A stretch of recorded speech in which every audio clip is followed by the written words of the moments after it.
قدر شدت الموت که قدر 300 ضربتون بالسیف.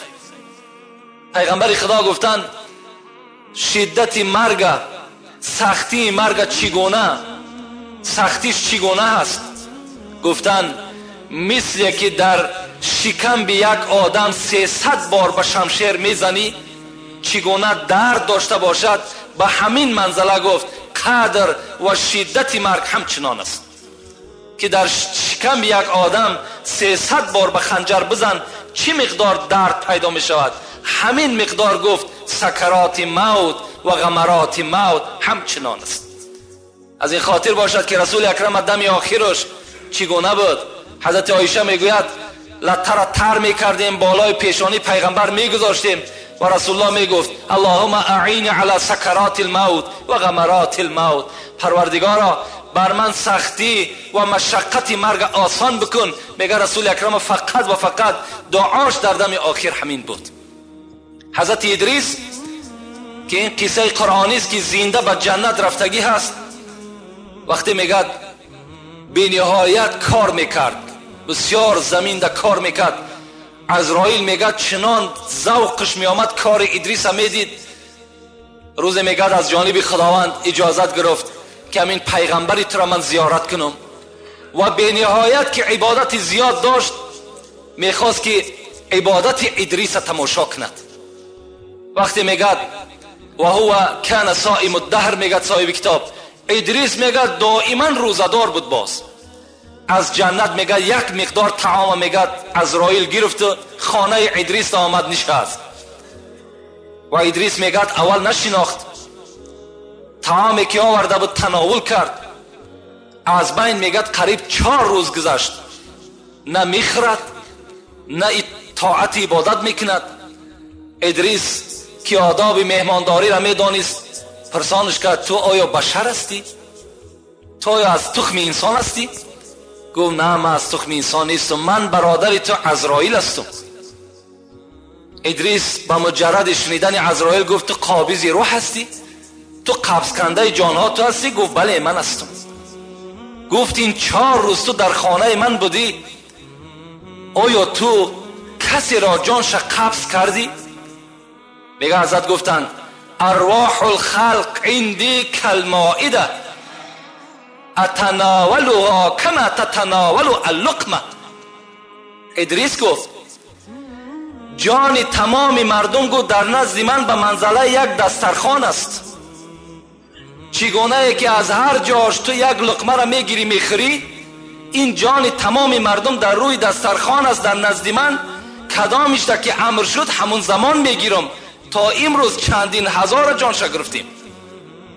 من خود گو جان میگیرم، فقط کشیش جان به نماینده های من، به خدمتگارهای من وابسته است. اونها میکشند تا حلق میارن و من جانم میگیرم.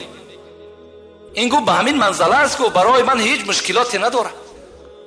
میگه ادریس گفت عزرائیل گفت تو برادر من هستی، من هم مرگ را چشیدن نمی شود، زیرا خدا گفته از همه نفس باید مرگ بچشد، لیکن من خدا را دوست می‌دارم، ذکر خدا را دوست می‌دارم، می‌خواهم که ابدی زنده باشم و فقط در ذکر خدا باشم. وقتی جان مرا گرفتی تو یک بار دیگه به سوی خدا باز دعا و تضرع کن مرا جان دوباره بتد. میگه عهد کردن. وقتی که بعد چند مدتی آمده جان ادریس میگه گرفت و حضرت عزرائیل گفت خدایا گفت این بنده به سوی تو هم دعا کرده بود، از ما هم تضرع و زاری کرده بود که جان دوبارهش بتیم، چی می شود؟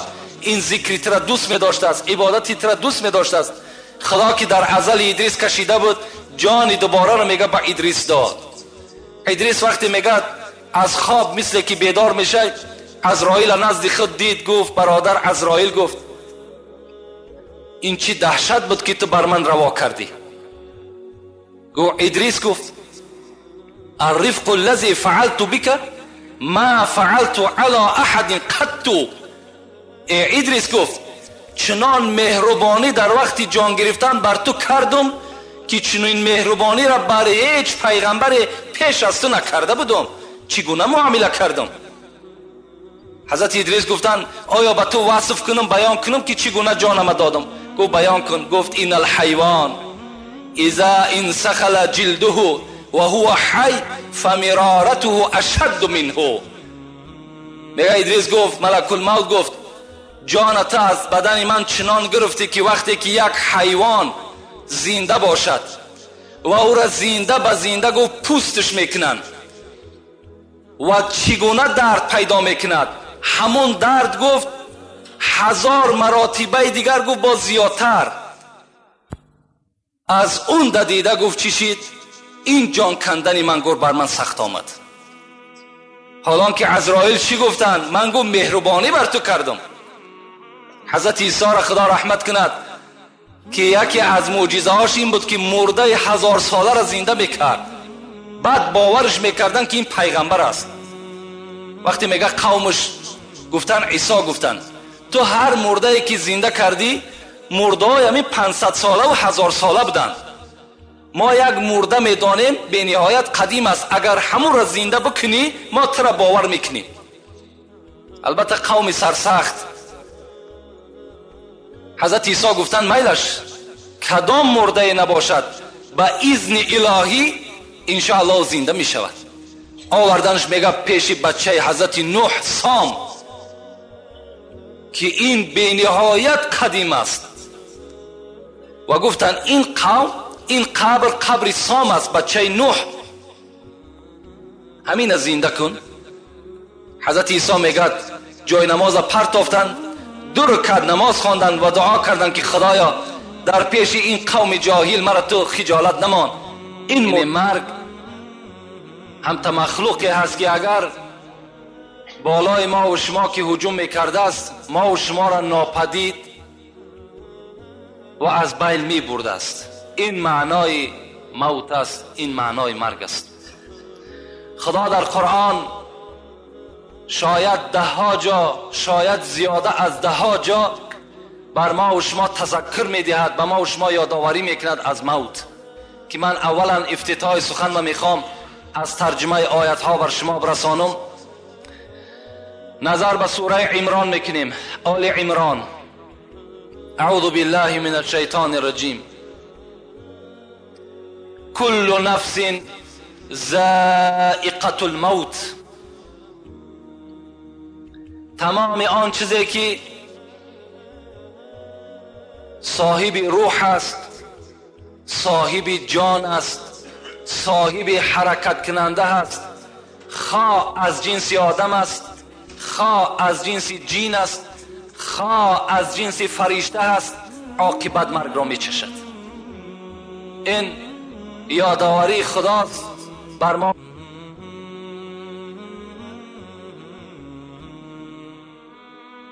هر کی آمد به جهان اهل فنا خواهد بود و باقی است خدا خواهد بود. بجز خدا دیگر هیچ زی روح در روی دنیا باقی نمیماند. فقط و فقط دنیا از خدا بود و باز به سوی خدا رجوع میکند. سوره نحل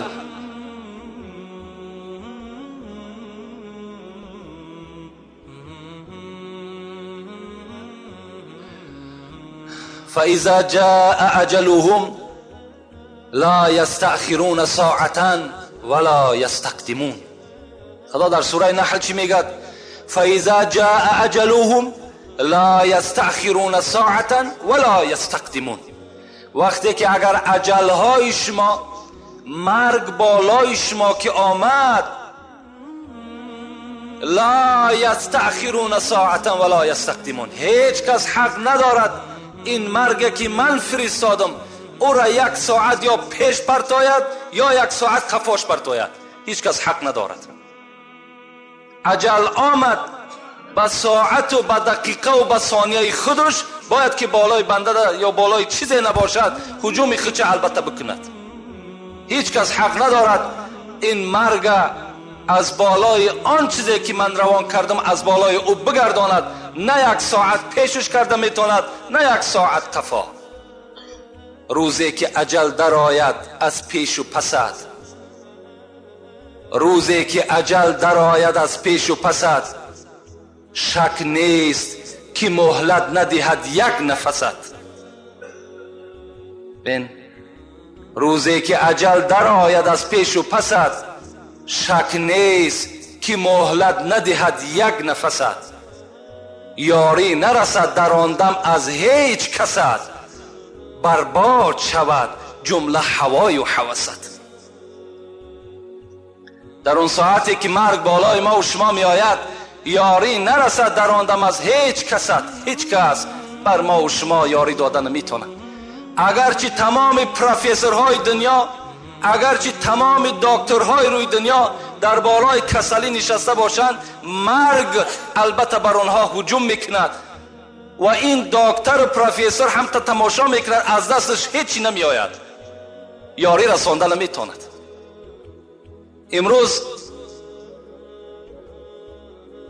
مردم برای آنی که از مرگ بگریزند، لازم شود به مسکو، لازم شود به اسرائیل و دیگر جاهایی که بهترین طبابتچی ها هست، بر اونجا رفته میرسند. بهر چی؟ بهر معالجه درد. اگر او درد مرگ باشد، از اون جانب به همون اسب چوبین گشته می آیند. اونجا مرگ هست، در اونجا مرگ ما و شما را می یابد. خدا در قرآن چی می گوید؟ این تکونو یدرکم الموت ولو کنتم فی بروج مشیده. در کجایی که نباشید ای بندگان من، مرگ شما را می یابد، اگر چنده که شما در قصرهای مستحکم هم که بدروید. ولو کنتم فی بروج مشیده، اگر قصرهای مستحکمی که به منزله نوک سوزن سوراخی نداشته باشد، مرگ آنجا داخل می شود. مرگ در آنجا شما را البته می یابد. از مرگ گریز نیست. در دیگر جای قرآن سوره جمعه خدا چی می گوید؟ قل، این امر به سوی محمد بود صلی الله علیه و سلم، ای محمد قل ان الموت الذي تفرون منه فانه ملاقيكم ثم تردون الى عالم الغیب والشهاده فینبئکم بما کنتم تعملون. چی گفت محمد؟ گفت بر این مردمی که از مرگ میگریزند بگوشان. چی بگوشان؟ فانه ملاقيكم. شما از مرگ میگریزین، هر جا که گریختین مرگ از پیش روی شما میبراید. هر جا که میخواین روین، مرگ از پیش چشم شما میبراید. از مرگ گریخته نمیشود.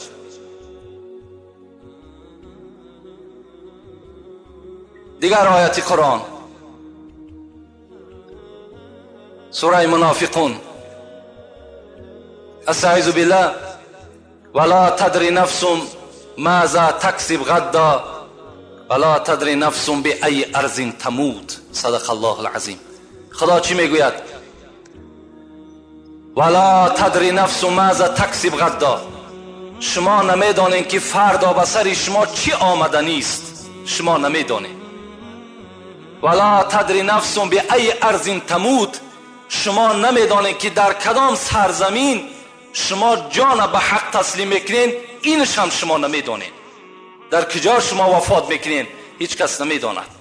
تو نمیدانی که در خانه نزد فرزندات وفات میکنی. تو نمیدانی که در راه در سفر وفات میکنی. تو نمیدانی در یگان معرکه نان جان به حق تسلیم میکنی. تو نمیدانی که در راه یگان صدمه راه دچار میشه. اینو تو نمیدانی. اینو هیچ کس نمیداند. در راه حضرت سلیمان علیه السلام بود میگد بین